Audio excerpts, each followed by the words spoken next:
Hello and welcome to this discussion about female genital cutting.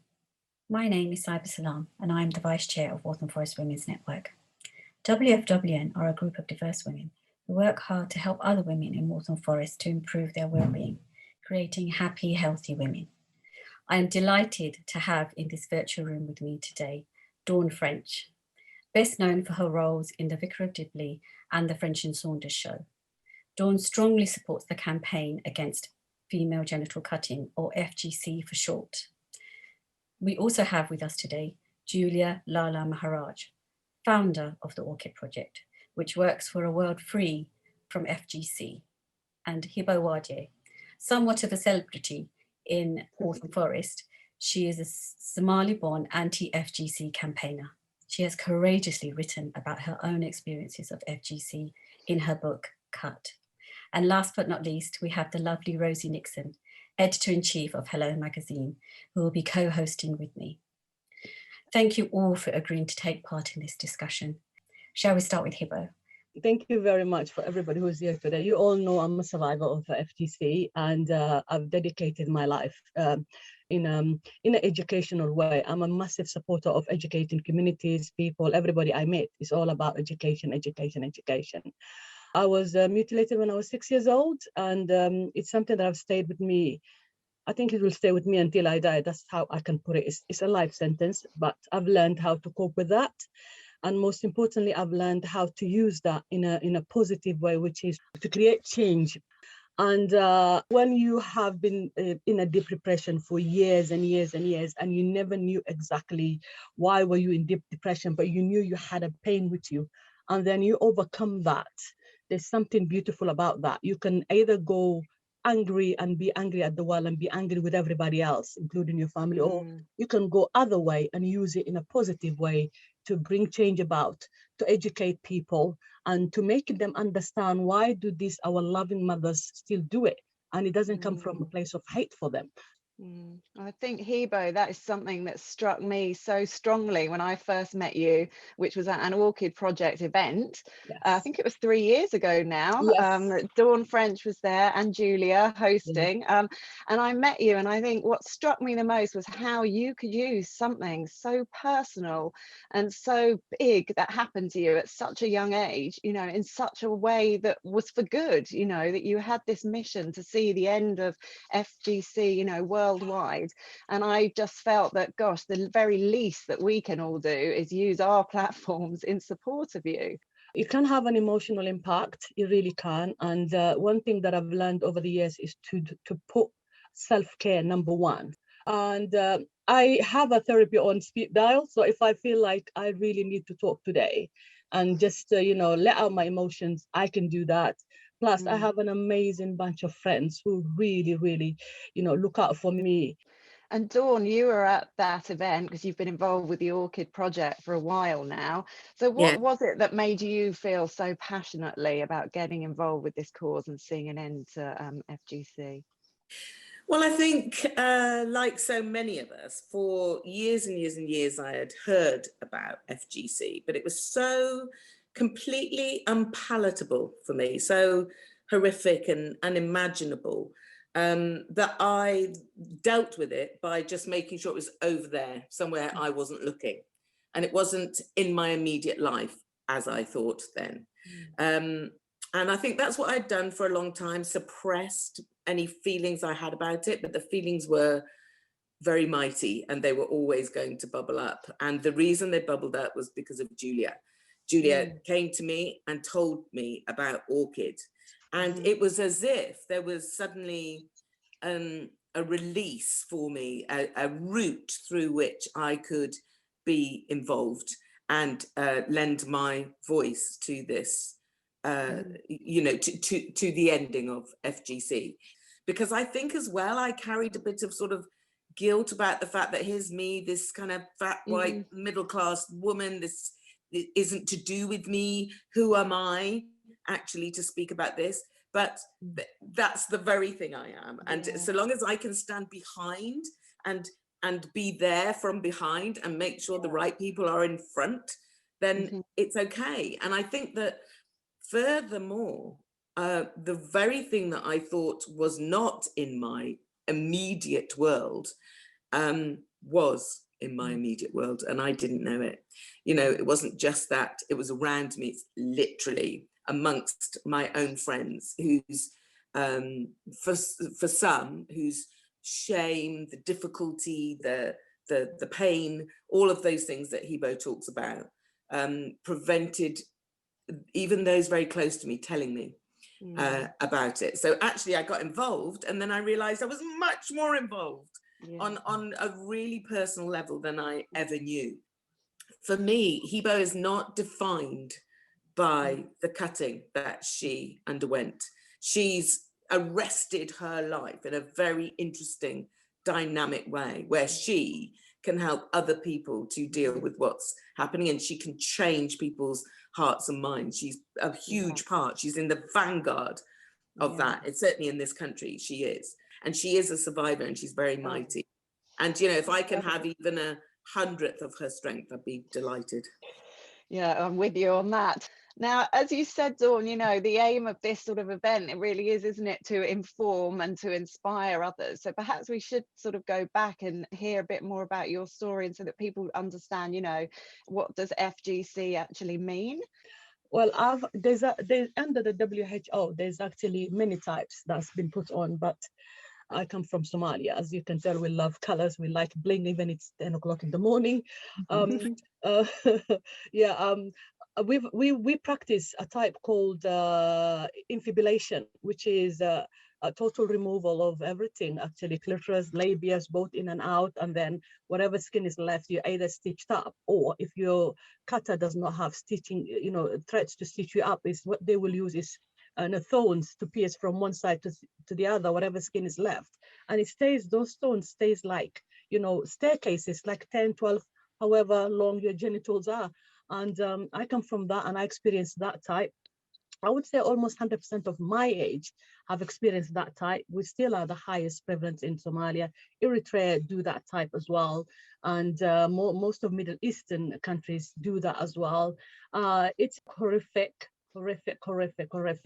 In our generation, there was no anesthesia, nothing like that. People that you loved held you down, and we'll talk about that later, why they do that. But it is something that our communities hold extremely dear, and find it to be part of their heritage or culture or tradition. It depends on different communities, but that's how it is. I will leave to Julia to describe the rest.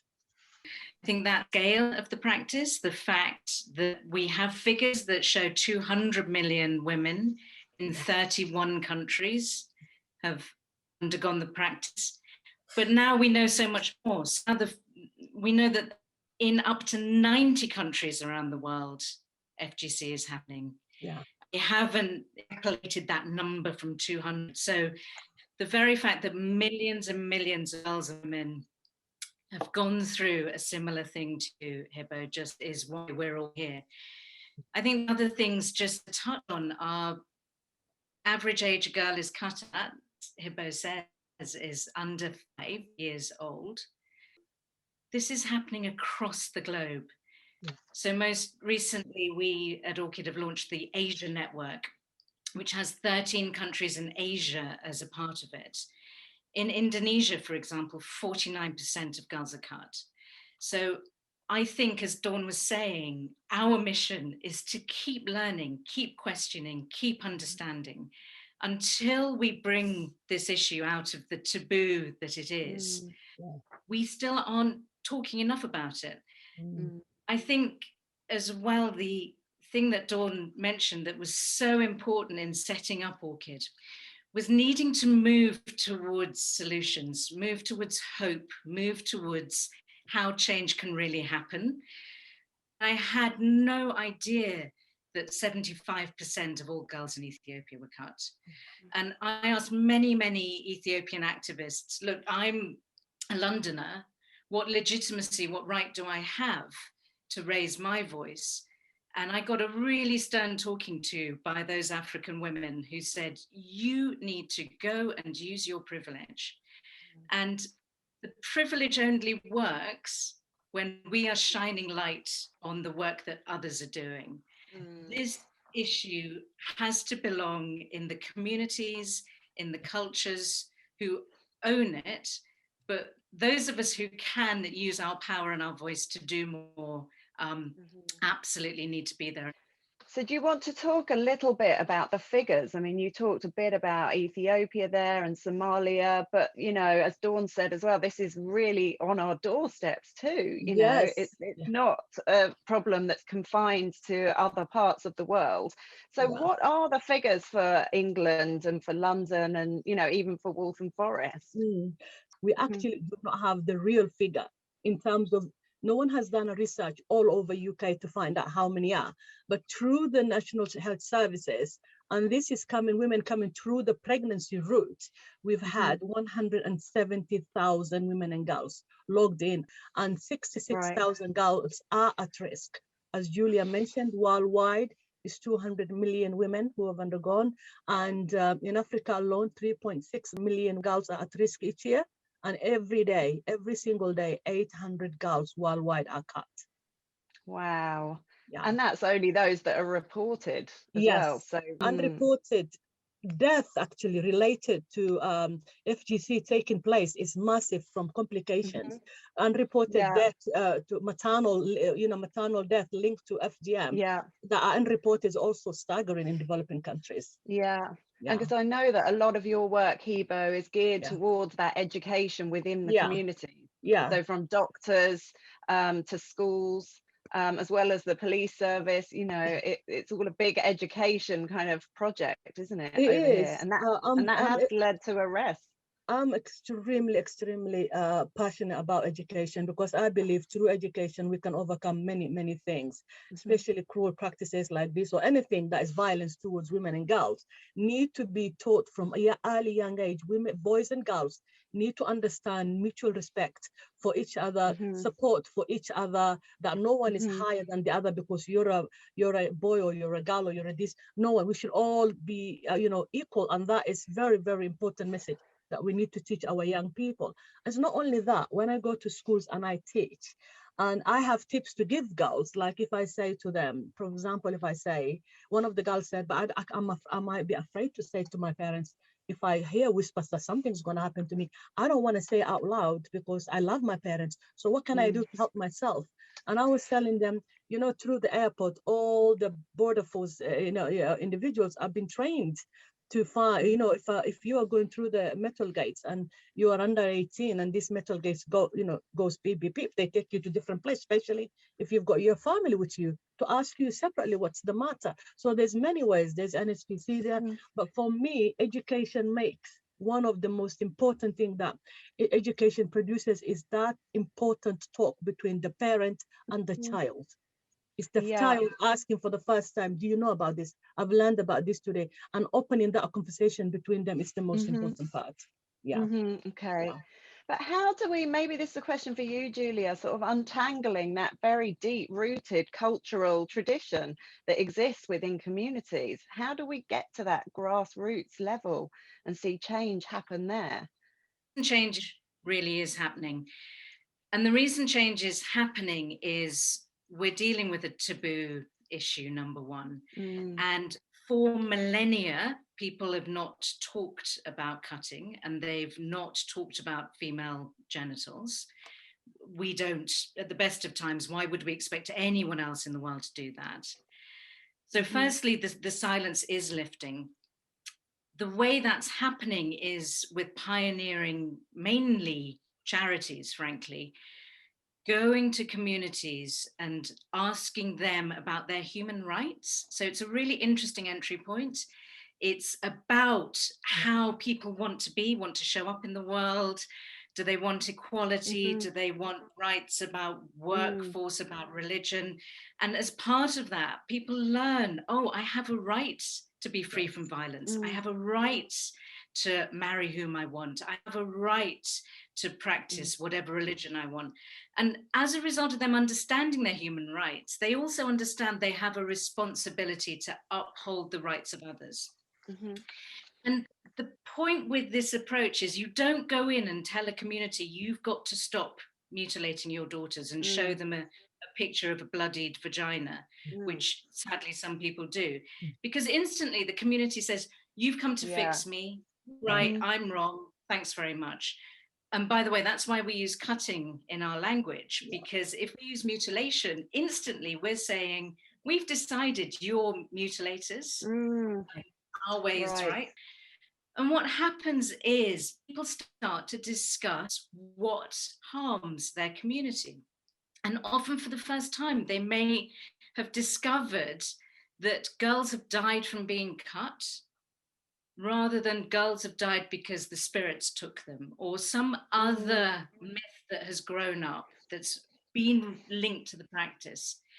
So what you're doing constantly, as Hibo is saying, is education, but you're crucially allowing people to talk with each other.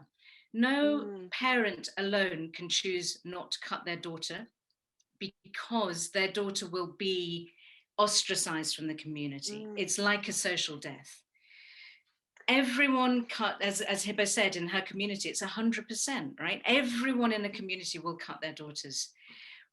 The beauty of the change is if you can get an entire community to choose to stop cutting all of their daughters at once, you've shifted what's called the social norm. So you've moved all girls are cut to all girls are uncut. And we support these incredible coming together of thousands of people to witness this moment. Wow.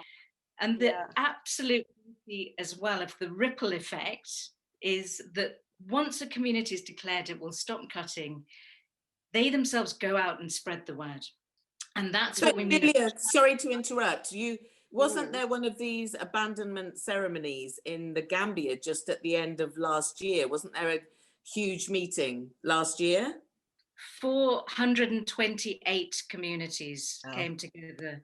Wow. Amazing. Wow. What I love about Orchid work is amazing, because when I work with women, it's so amazing how our communities, we don't talk about period, we don't talk about anything. And then when I sit with them and I say, let's talk about sex, and they go, ooh, no. And I'm like, okay, how many kids have you got? They will say 7, 8. I'm like, clearly you've had sex. So why are you afraid to talk about it? So let's discuss it. So for our communities, talking about genitals, it's the most taboo thing ever to do, because we grow up being told, be ashamed of that body, never admit it's there. Yet they cut it. Yet they want to, to be found clean. They want the man to find, clean woman. They want the man to find a woman who's a virgin. And then it's all about your vagina. Let's talk about that. It's all about that, because that is where he wants to use it. You're going to become pregnant. That's where your baby comes from. The whole vagina is the whole world, really. So why are we afraid to talk about that? So for us, community also being educated about it's okay to talk about your body, and you shouldn't be ashamed about your body, is a major, major part of education. It's actually the biggest bulk of education, because when they hear the word vagina, they just literally get, oof, it doesn't exist. Yes, it does. It's used. Your babies come from it. The whole world can't evolve without it. Let's talk about vagina. So for me, I find that has been the most bulk of my work, making women be comfortable. I think most people believe that this practice is a religious practice. Yes. What do you say to that, guys? One thing I say to people is, I'm a Muslim, and I ask women, you are Muslim or Christian, whatever you are, in your Bible or Quran or Torah, does it say anything about our genitals being cut? No. So how do you justify this as a religion thing? And it comes back to them saying, well, Sheikh said this, so he can't tell you that, because we believe in Islam, like when you die and you go to a paradise or whatever, your body parts are going to talk of what you've done to them. Your mouth will say she did this and that. Your tongue will say she did. So I said, you are going to be held accountable by your God. He will ask you, how dare you do something that I've created that is beautiful? You want to do something to it, because there's impure part of it. There's no such thing. And then when we have that discussion, it dawns on them saying, oh my God, I shouldn't have believed everything. There are women who absolutely felt horrific of believing what the religious leader said to them.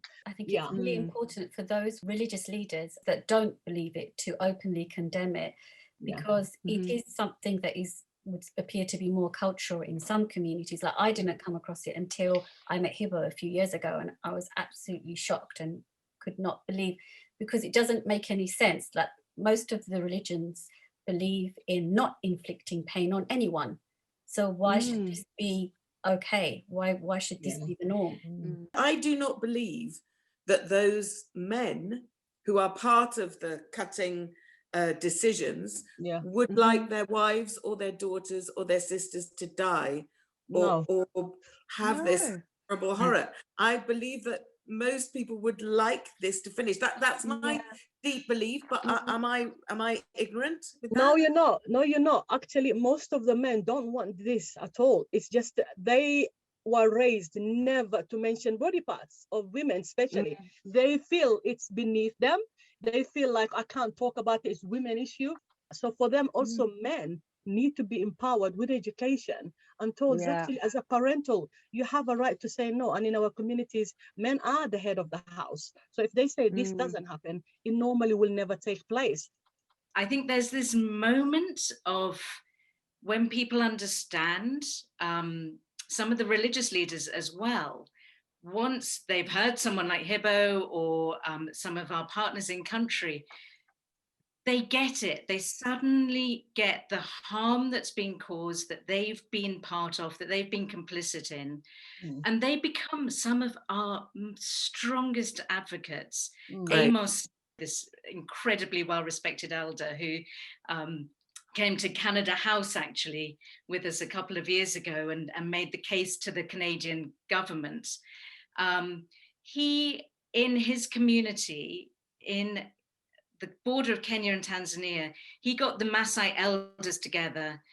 And 2 years ago, I was standing on a hillside with no one in sight, waiting for this ceremony to start, to declare an end to cutting.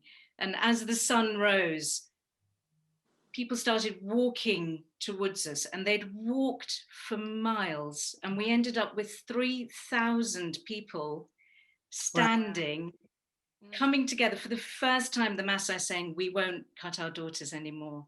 Well, that ripple effect, certainly sounds incredible. But where does the role of government come in? And, why is FGC not illegal kind of all around the world? The UK government has been absolutely amazing and supportive in terms of listening to survivors like me and actually changing the law for good. And we had the first prosecution ever 2 years ago, and this lady actually came from my borough, Waltham Forest borough, and actually rang me that morning to say that she's been accused of cutting her girls. Would I get involved? And my first question to her was, is the police involved? And she said, yes. I said, sorry, I can't be involved. It's crazy to think that day and age that you are in this unbelievable country. I love my beloved UK because it's what I am today. It's because of UK gave me that right to be me and to discover me. It's to take that right for as an adult and then go on and do horrific things to your child because you have these things going on, whether it's culture or not. But for her, it was infused with witchcraft, where on her WhatsApp messages, it turns out somebody who called herself high priestess or whatever was telling her, if you cut the clitoris off, your bad lucks will go away.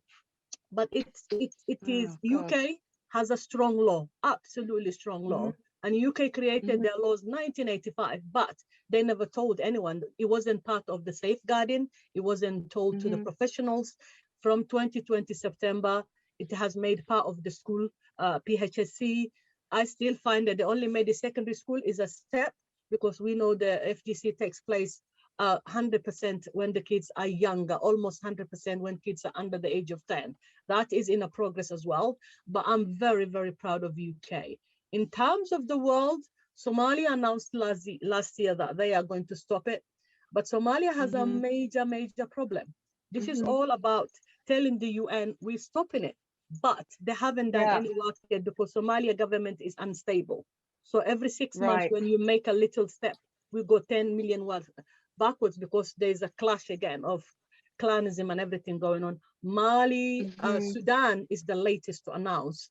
They are going to be abandoning and they are going to enforce the law. Here's the thing though, every country that said we're going to stop the FGC I want them to do these two things that should go hand in hand: education, Yes. upholding the law. Marry them, Yes. and you will have a success. And then you're set. Yeah.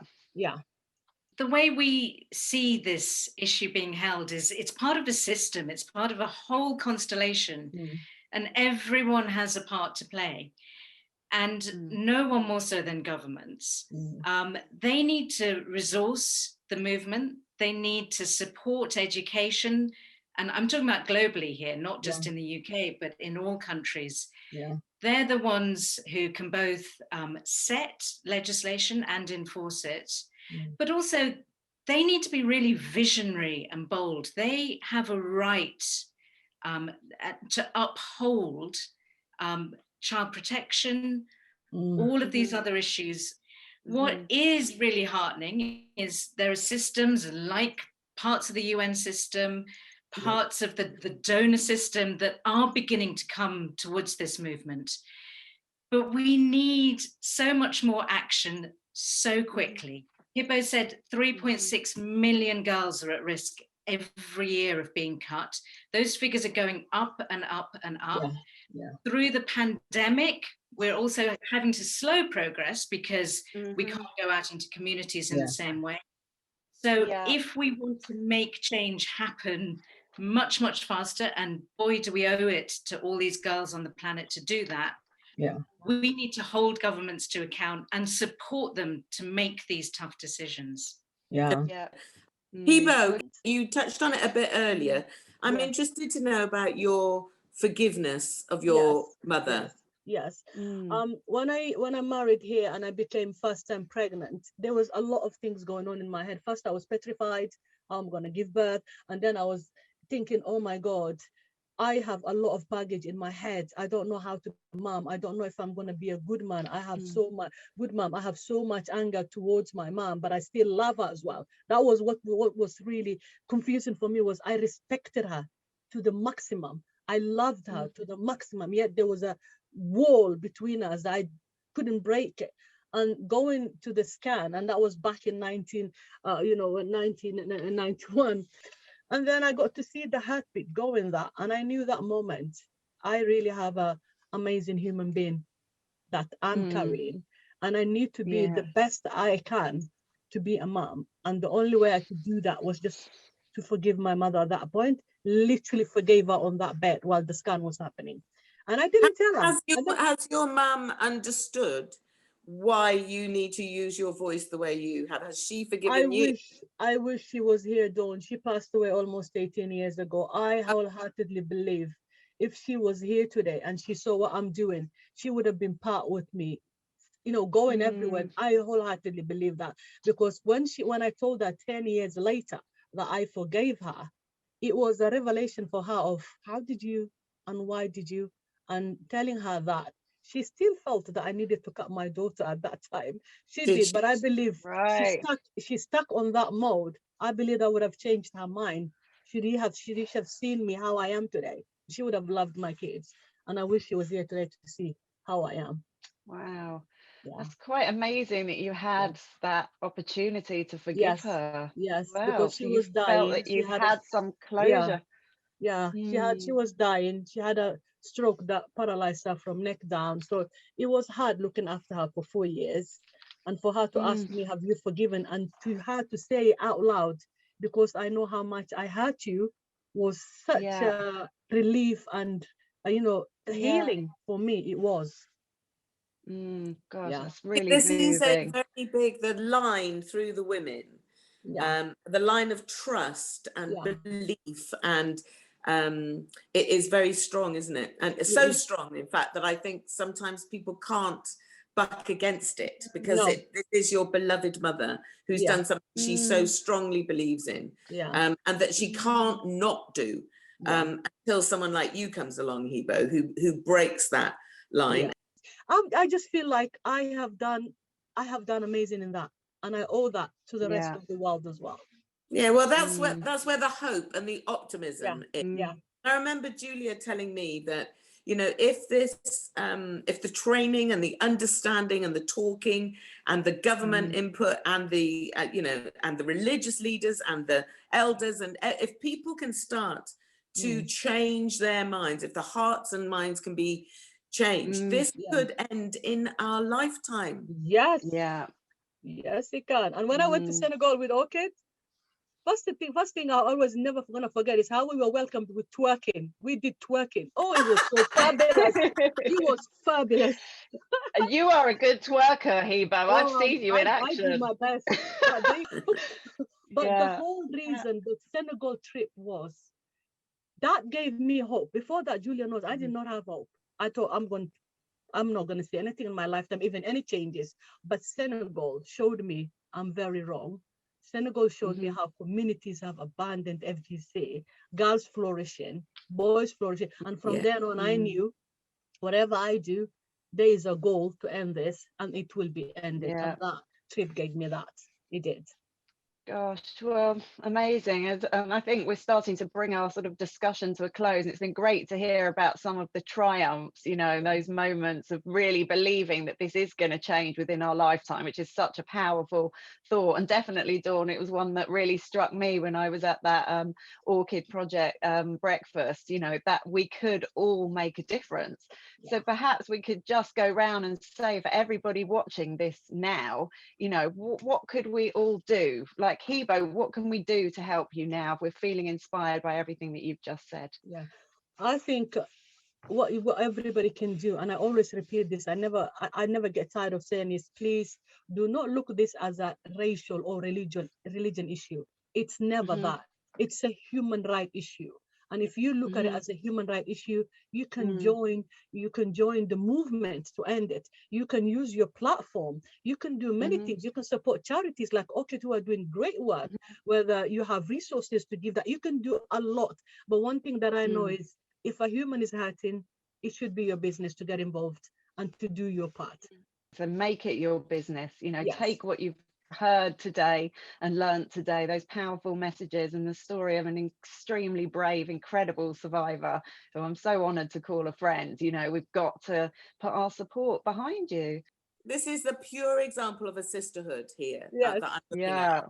Yeah. This is what this is about, women and girls. We are mothers, sisters, daughters, you know, and we are that for our whole world. We've learned, especially in this very odd year, how small our world is. And this is our job, is to reach out, literally to hold the hands of those little under 5-year-old girls. You know, we've got to raise a voice, whether it's with speaking, whether it's with money, whether it's with petitioning. Whatever it is, I think that's what we have to do. I would like to end for me on something that I've spoken to Julia about before. And it's a tiny little poem that I read years ago.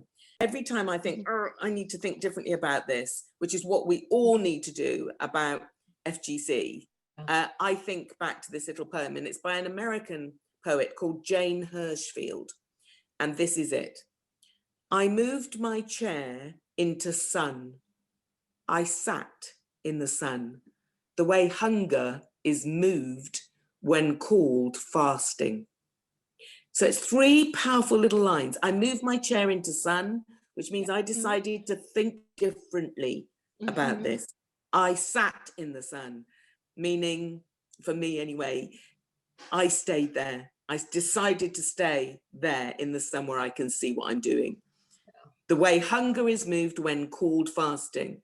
So we can change how the world is about anything, and especially about this, because the willing is there.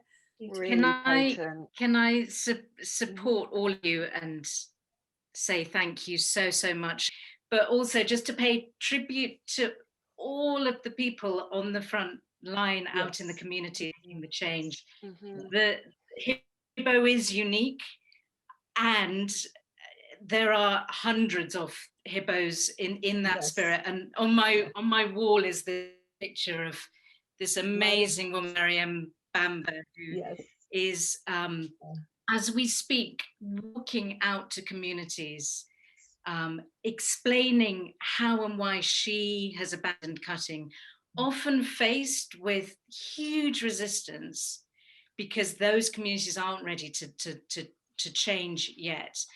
And she's having stones thrown at her back, she said to me. One of the most difficult parts of her day, she said, was being stoned.